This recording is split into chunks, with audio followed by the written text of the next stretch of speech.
mensaje que hoy traemos, que es la continuación del discipulado, lo que conocemos como enseñándole a los discípulos y animando a los discipulados. Padre eterno y Dios Salvador, te damos gracias. Gracias, Señor, por tu amor. Gracias, Señor, por tu misericordia. Gracias, Padre, por todas las cosas que tú haces en nuestras vidas. Te hemos alabado, te hemos bendecido, hemos glorificado tu nombre. Señor, ahora necesitamos de tu palabra, que tu Santo Espíritu, Señor, sea hablando a cada vida y a cada corazón, que todos podamos edificar nuestras vidas en base a tu palabra, en base al conocimiento que tú mismo nos das a través de ella. Padre, te adoramos en la hermosura de tu santidad y te rogamos, Padre, que tomes control, Señor, de todas las cosas presentes, todas las cosas animadas o inanimadas, Señor Padre, para que la paz tuya y la armonía de tu Espíritu Santo sea sobre el corazón nuestro. Amén. Y abran sus Biblias, mis amados, en el libro de Segunda de Timoteo. Segunda de Timoteo.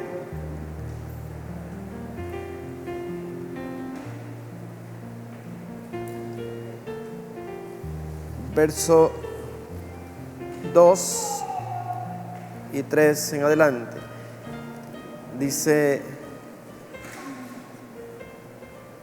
a Timoteo, amado hijo, gracia, misericordia y paz a Dios Padre y de nuestro Señor Jesucristo. Doy gracias a Dios, al cual sirvo desde mis mayores con limpia conciencia, de que sin cesar me acuerdo de ti en mis oraciones noche y día. Al acordarme de tus lágrimas, siento deseo de verte para llenarme de gozo, trayendo a la memoria la fe no fingida que hay en ti, la cual habitó primero en tu abuela Loida y en tu madre Eunice, y estoy seguro que en ti también. Amén.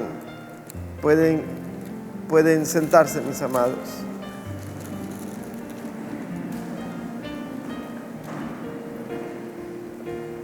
Amados, una de las cosas que la iglesia necesita preguntarse es si la iglesia está preparada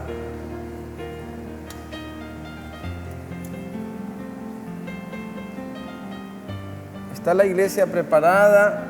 En verdad, ¿estamos cumpliendo el rol como discípulos?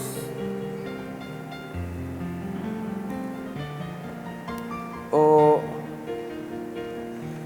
en verdad estamos todavía en una etapa en la cual no hemos llegado a comprender la repercusión de lo que es el discipulado? Y es que la iglesia, amados, la iglesia como tal puede tener muchos asistentes que, siendo asistentes, no contribuyen en el crecimiento y expansión del reino de los cielos, porque muchas veces el discipulado queda archivado en nuestra mente y no ejercemos nuestro rol como discípulos.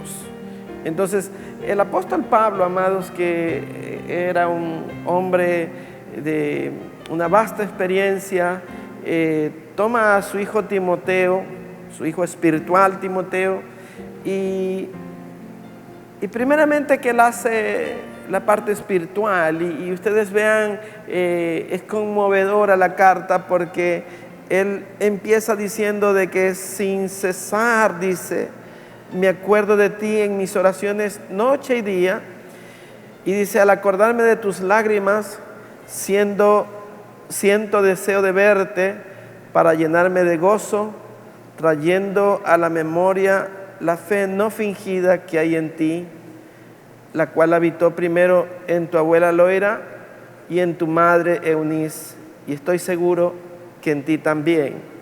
O sea, ustedes vean que el apóstol Pablo está acordándose de las lágrimas de Timoteo. Significa que Timoteo era un joven sensible, era un joven que la palabra mismo, que Dios mismo le había tocado su corazón, porque que un hombre vea llorar a otro hombre es algo que llama la atención en nuestros tiempos.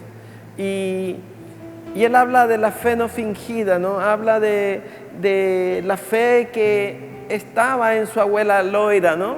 Venía esto ya 2 generaciones, Loira y Eunice.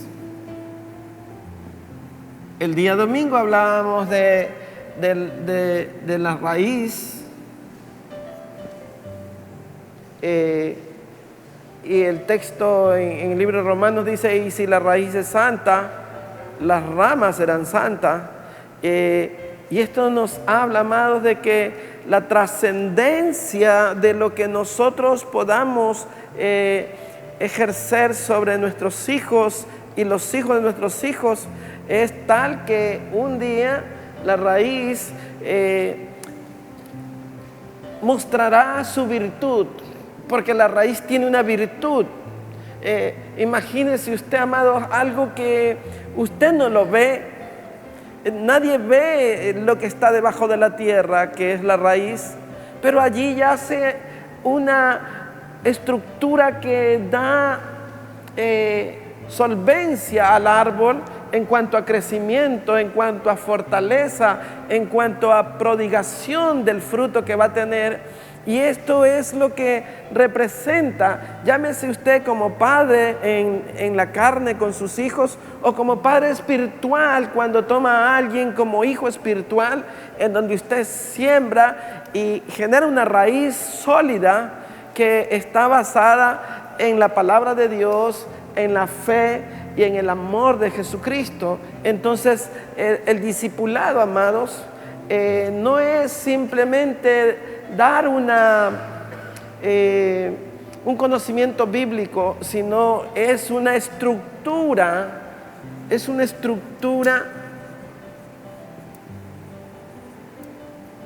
vivencial. Usted tiene que convivir con las personas a las cuales discipula, conocerlas, ayudarlas, fortalecerlas, animarlas, darles verdaderamente todo el apoyo espiritual para que ellas puedan crecer. De eso se trata la raíz. La raíz no está ahí debajo del árbol solamente por estar. La raíz está dando nutrientes, está sacando de la tierra los minerales, las sustancias que necesita el tronco, y el tronco a su vez lo va a transmitir a las ramas y pronto se verá el fruto. El fruto es algo maravilloso, amados, pero la raíz tiene que estar allí, amados. No se desprende nunca la raíz. Y son principios elementales, amados, que aunque usted lo conoce por lógica también, en lo espiritual requiere una convivencia permanente entre raíz y tronco y ramas, amados, para que resulte un crecimiento adecuado.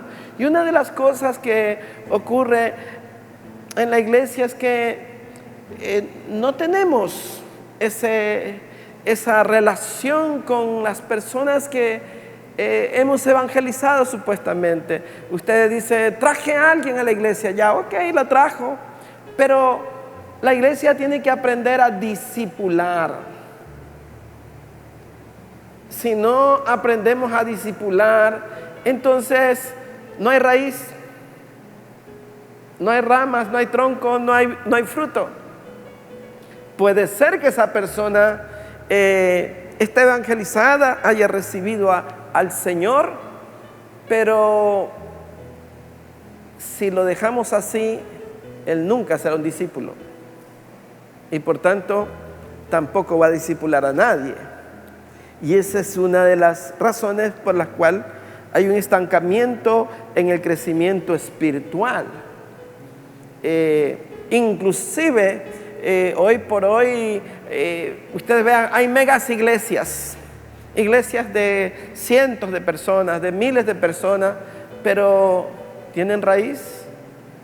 ¿O su raíz son como la del césped? Sin profundidad. Por eso es que muchas personas pueden fluctuar con facilidad ante cualquier situación que los incomoda. Dejaron de permanecer en esa iglesia y dicen, no, yo me voy por otro lado. ¿Sabe por qué? Porque no hay raíz. Es fácil desarraigar un pedazo de césped, pero desarraigue pues usted un árbol. ¿Cómo lo va a hacer? Es imposible, ni con tractor, las ramas, las raíces se quedarán allí siempre.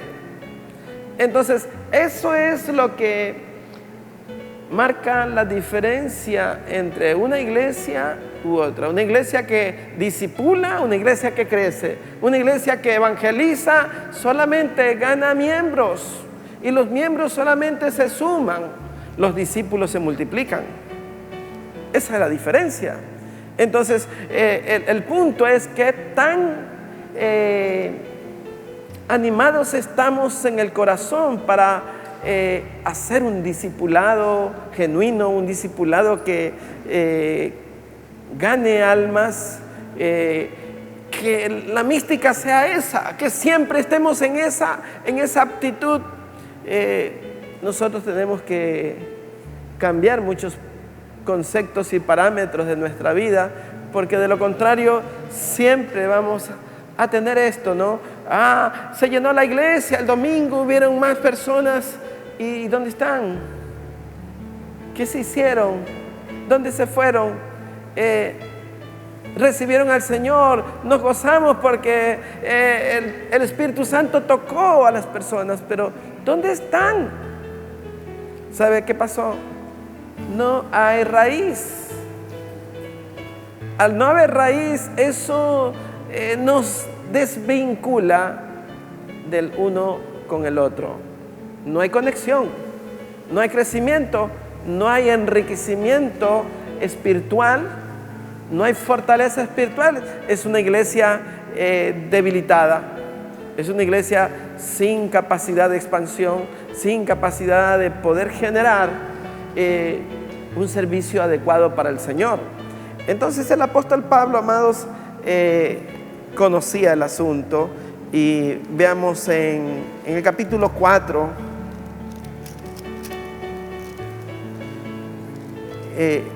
en el verso 14,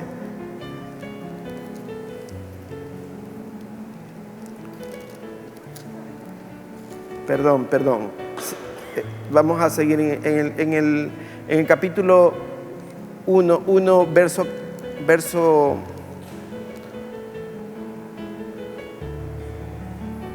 capítulo 2, perdón, verso 15, ya no hemos leído, ¿no? Dice así: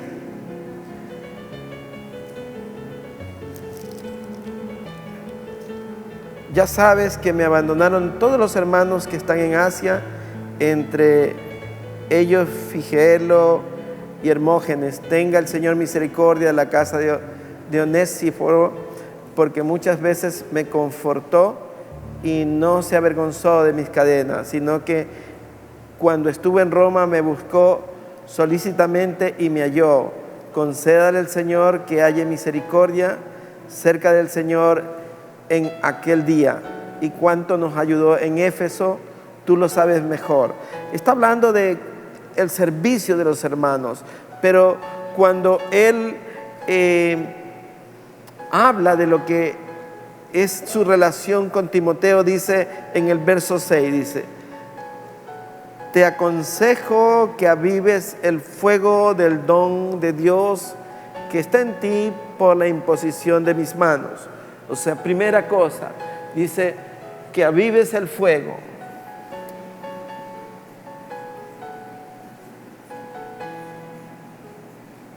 Y habla de algo especial, hermano. Habla de imposición de mano.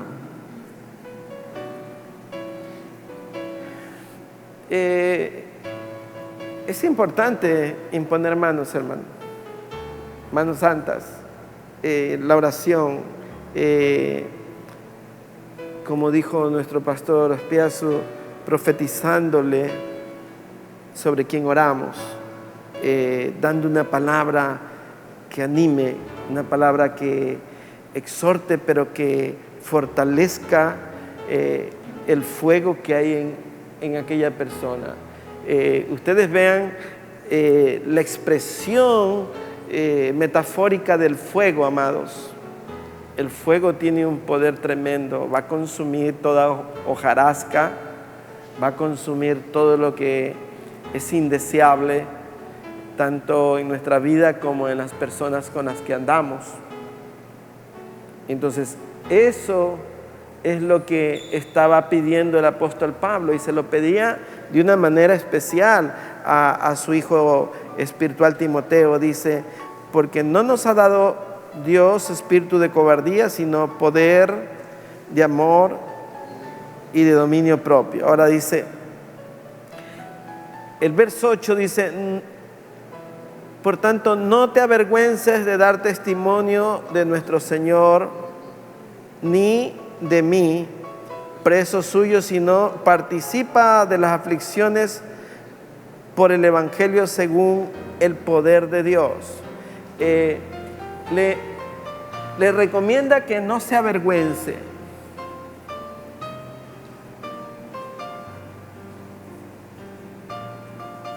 Y también le dice que participe de las aflicciones. En esto, hermanos, de las aflicciones, ustedes saben, la iglesia siempre va a estar en pruebas, en dificultades. Siempre habrá alguien que lo calumnie. Siempre habrá alguien que injurie. Siempre habrá alguien que menoscabe o menosprecie el ministerio de alguna otra persona. Siempre vamos a encontrar eso, hermano. En otras latitudes la iglesia sufre verdaderas penalidades, son perseguidos. Ustedes vean iglesias en el Medio Oriente, en países musulmanes, en países en donde verdaderamente son perseguidos los cristianos, han sido asesinados y han pasado verdaderamente penurias, angustias, muerte. La iglesia ha sido perseguida, y eso Satanás lo ha hecho desde la iglesia primitiva. La iglesia primitiva tuvo que ser esparcida, amados. Lo que Satanás no sabía es que mientras más eran esparcidos, ellos seguían predicando. Estaban en angustia ellos, pero iban dando la palabra. Entonces eso Dios lo utilizó como una arma. El diablo pensó que iba a destruir, y Dios estaba utilizando eso para que la iglesia se expanda. Aquí no tenemos persecución, aquí tenemos la libre opción de predicar sin que nadie nos meta preso. No hay todavía una privacidad de culto. Podemos alabar, podemos reunirnos cuando querramos, podemos poner música cristiana y exaltar el nombre de Cristo, y usted no va preso por eso. En otros lugares sí, llega la policía, llegan los fanáticos de otras religiones y los toman y los apedrean ahí mismo en la calle, o los queman. Entonces la iglesia sí padece, sí sufre persecuciones, y el apóstol Pablo estaba instruyéndolo a Timoteo. Dice, participa de las aflicciones. Yo creo que a algunos les tocó situaciones difíciles, duras, por el Evangelio. Hay personas que han sido repudiadas por su misma familia por el hecho de convertirse al Evangelio, que la misma familia los desplaza. Hay gente que ha sido desheredada por el Evangelio, por predicar el nombre de Cristo. Yo no sé si a alguno le ha ocurrido aquí eso, pero lo sabemos. Sin embargo, el apóstol estaba diciendo, participa en las aflicciones. No estaba diciéndole, mira, eso no va a ocurrir, Dios va a evitar eso. No, Dios no ha prometido eso. Cristo dijo que el que quería ir en pos de Él, que tome su cruz y lo siguiera. Entonces, el Evangelio, amado, está basado en un discipulado correcto. Por eso es que el Señor Jesús, cuando habla a sus discípulos, dice, ir y predicar y hacer discípulos, no miembros de una iglesia. Los miembros actuales pertenecemos a una especie de cristianos inactivos, que estamos en invernadero, podemos decir ahí, larvados todavía, todavía como embriones, digamos, porque yo sé que después de recibir el discipulado, la iglesia empezará a discipular. ¿Cuán importante es el discipulado, amados? Eso marca la diferencia entre una iglesia que está capacitada, que está preparada, versus una iglesia que no lo está. Si no tomamos un discipulado cada uno, porque aquí no se trata de que simplemente usted dé un examen y apruebe con 10 cada versículo que se le preguntó, sino que verdaderamente usted sea un discipulador, sea una persona que entendió la importancia de multiplicarse, amado, porque si no somos estériles, no hay fruto en nosotros, de tal forma que eso es lo más importante en la obra del Señor. En 1 Timoteo, en el capítulo 4,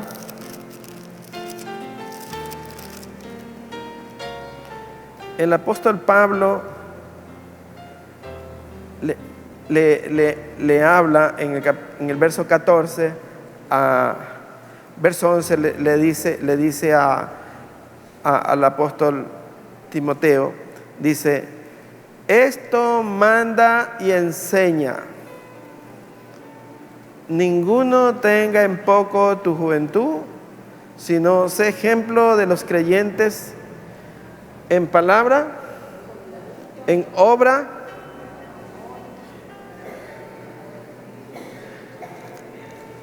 en amor, en conducta, amor, espíritu, fe y pureza.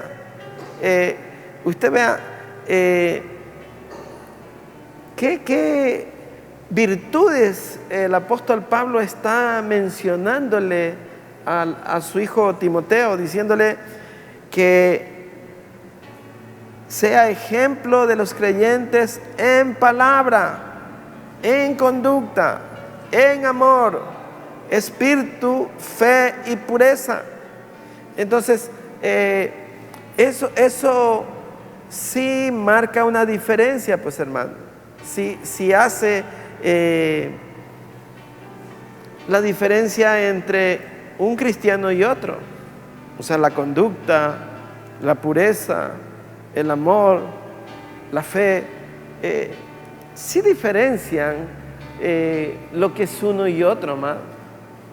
Eso es innegable. Y un discipulador, hermanos, tiene que tener eso. La gente va a apreciar si en verdad él tiene una conducta que es aprobada, una conducta que estimula a otros. Nuestra actitud ante situaciones especiales, ¿cuál es? ¿Somos realmente llenos de amor o no? Entonces, hay cosas que automáticamente nos descalifican. Nadie tiene que decir, sino que usted mismo se descalifica.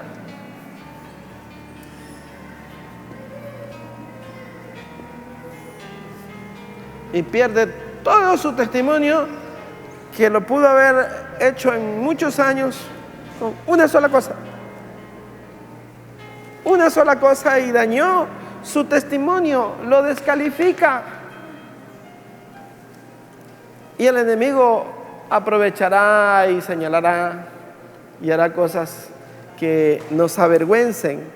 Entonces, eso es algo que tenemos que saberlo, ¿no? Dice el verso 13, entre tanto que voy, ¿qué dice? Ponte a dormir. No, dice, ocúpate en la lectura, dice, ¿no? En la exhortación y la enseñanza. O sea, le está diciendo, sé maestro de tus hermanos, porque si lo manda a leer, ocúpate de la lectura, ocúpate de la exhortación y ocúpate de la enseñanza. Quiere decir que dentro de la iglesia Timoteo estaba en una actitud siempre como maestro. Por eso el apóstol le dice, nadie tenga en poco tu juventud. Entonces ustedes vean. Y es que es bonito remarcar esto. Cuando usted discipula a un joven que está todavía sin un norte, pero con el corazón lleno de la palabra ya, convertido, pero todavía él no sabe para dónde enrumbar. Y ya Pablo le está dando parámetros. Le habla de la conducta, le habla de la fe, le habla del amor, le habla de que tiene que dedicarse a la lectura, le habla que tiene que dedicarse a la exhortación, le habla que tiene que dedicarse a enseñar. Entonces ya lo está haciendo un maestro. Y era un jovencito, pues, hermano. Entonces había el riesgo de que los adultos dicen, ¿y este muchacho qué me va a enseñar a mí, pues? Eso es lo que dice el adulto. Entonces el apóstol Pablo le dice, nadie tenga en poco tu juventud. Y ya lo había animado diciendo, aviva el fuego que hay en ti. Entonces usted vea todo lo que Pablo le está diciendo a Timoteo. Está formando un hombre con un carácter espiritual. Y era un joven. Usted ve a los jóvenes de hoy. No, ellos quieren saber más de su celular, de su tablet, del WhatsApp, del Facebook, del Instagram. Saben más de fútbol que de la palabra de Dios. Ese es su enfoque. Están siempre queriendo tener más tecnología y ese es su espíritu, el espíritu de la tecnología. Quieren saber más de eso. Pero de la palabra de Dios no. Pero es que para poder desarrollar una conducta hay que hacer hábitos. Para que un hábito se haga permanente tenemos que tener costumbres. Por ejemplo, usted coge a un niño y le dice, a ver, te levantas a bañarte, cepillarte los dientes, cambiarte de ropa y ya es hora de hacer esto. El primer día el niño reniega, el segundo día lo mismo, y wow, y usted no quiebra su brazo y vuelve a decirle lo mismo, esto. Al tercer día él sabe que usted va con lo mismo. A la siguiente semana él ya sabe que no hay negociación allí. Entonces usted desarrolló un hábito. Ya el niño se sabe cepillar los dientes. De lo contrario tendrá un niño que tiene la boca los dientes cariados, un niño con mal aliento, y así se quedan hasta grandotes, con mal aliento.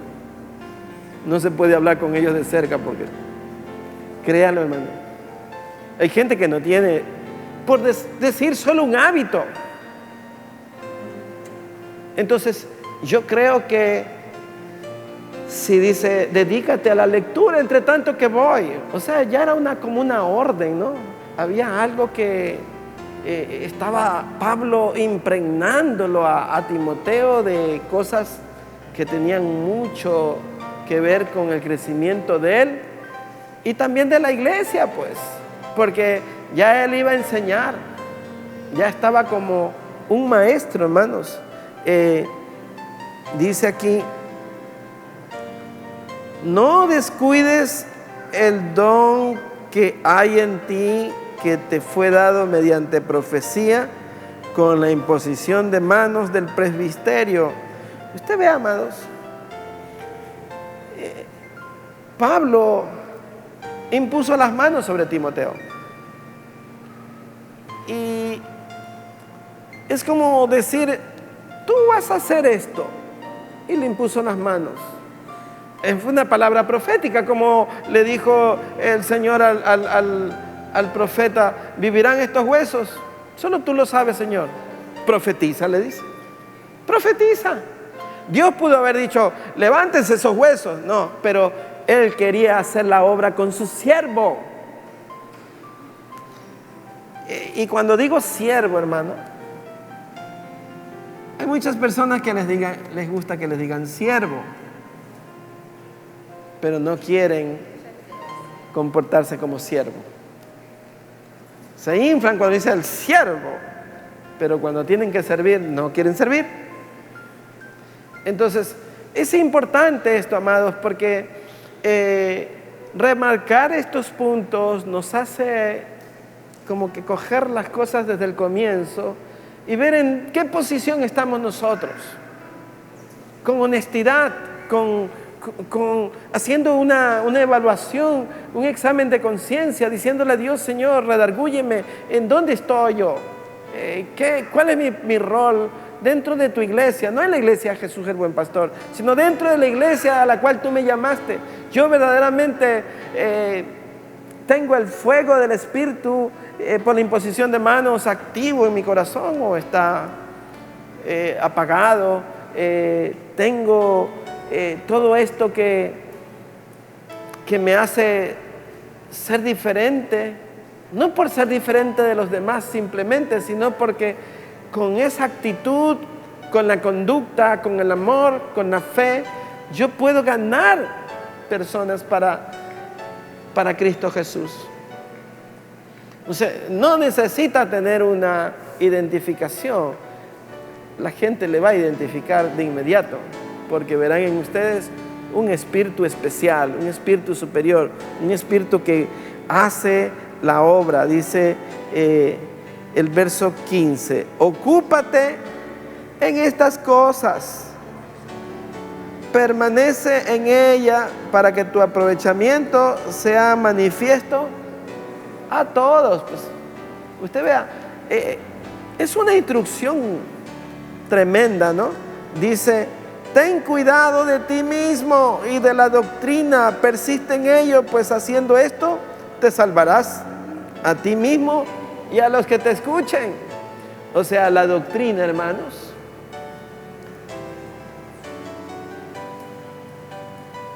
no puede ser cambiada.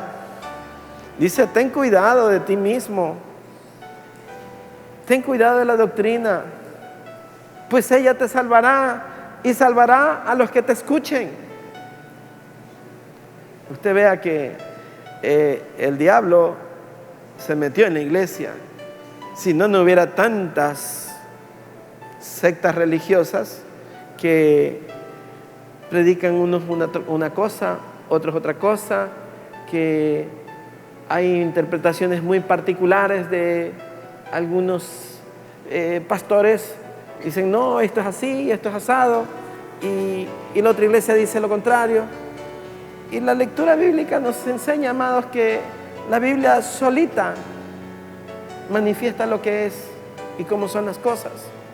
Pero usted ve, amados, cómo el enemigo cambió las cosas y allí, como dice el proverbio, divide y vencerás.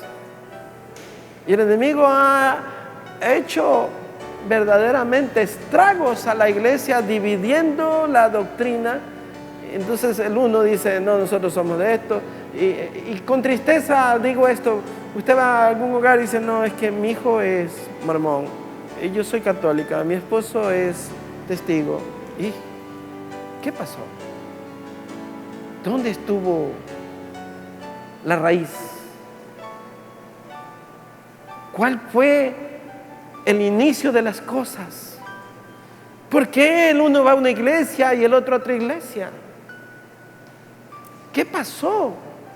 Si la iglesia nos debe de unir, la palabra nos debe de unir, debemos adorar al mismo Dios. Pero eso ocurre, hermanos. Usted ve ahí hermanos que el uno es evangélico, el otro es mormón, el otro es adventista, el otro es católico, el otro es nada. Y eso está ocurriendo y ha ocurrido y seguirá ocurriendo cuando no cuidemos la doctrina. Y entonces, ¿a quién le toca ministrar la doctrina?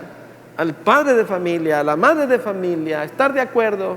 Por eso la Biblia dice, no te unas en yugo desigual. Entonces es triste, amados, que hayan discusiones por la doctrina cuando deberían de estar de acuerdo por la doctrina en un matrimonio, por ejemplo.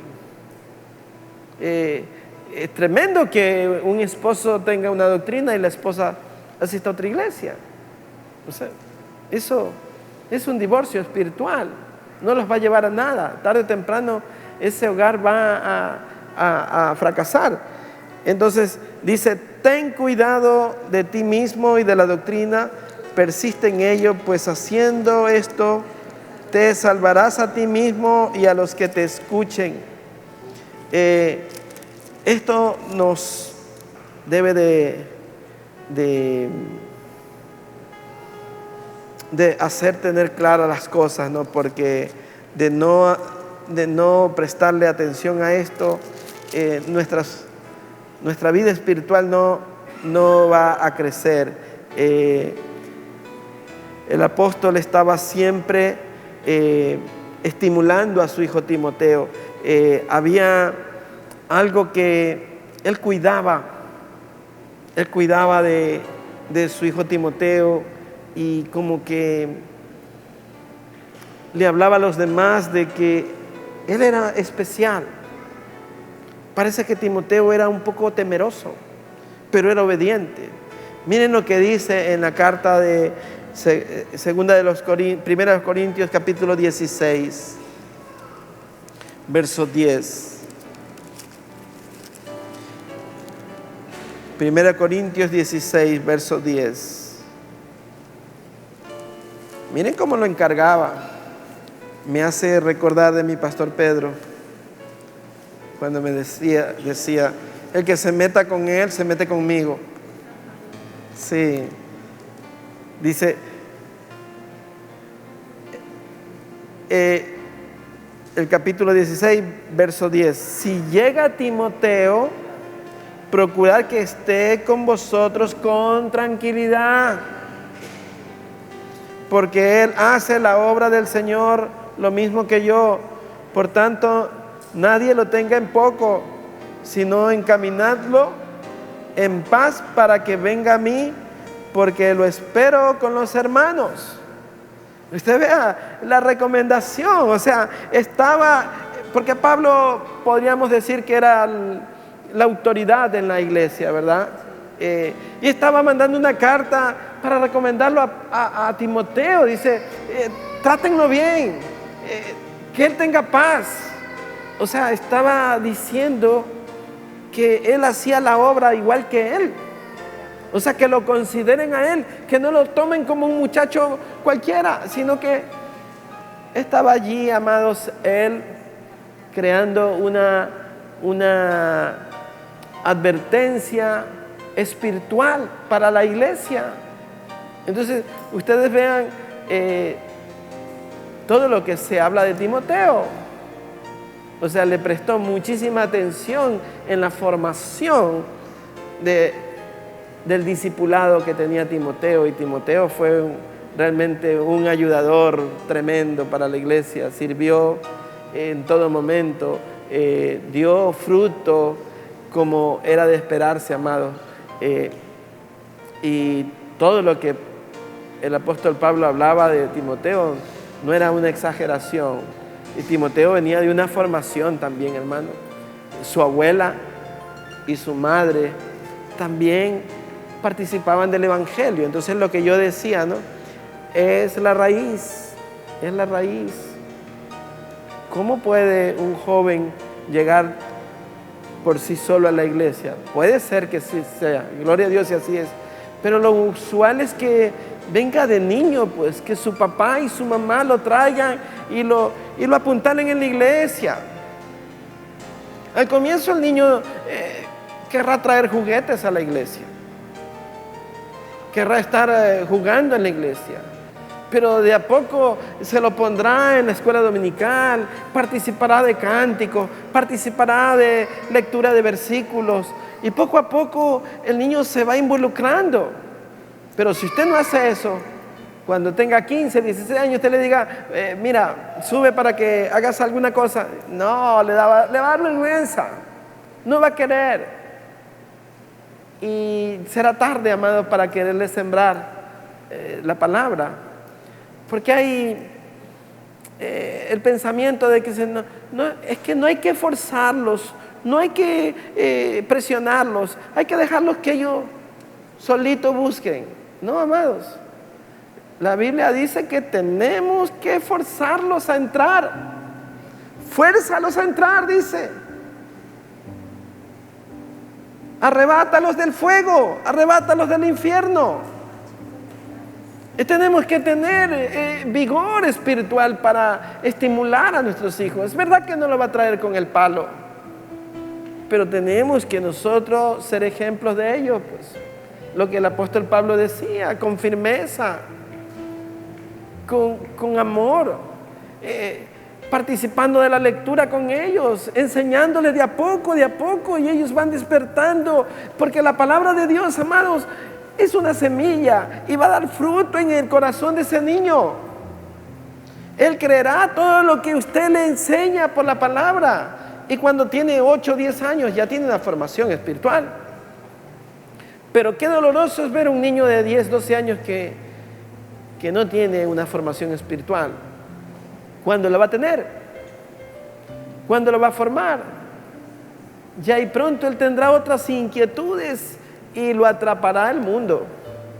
El mundo lo atrapará con sus atracciones que nunca faltan, amados, sea cual fuere la que se presente, y esto traerá consecuencias espirituales a la vida de ese niño, ¿no?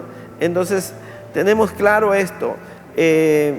Vamos a dejar allí, amados, el discipulado, porque ya son las 9, y vamos a orar, hermanos, porque lo ofrecido es deuda.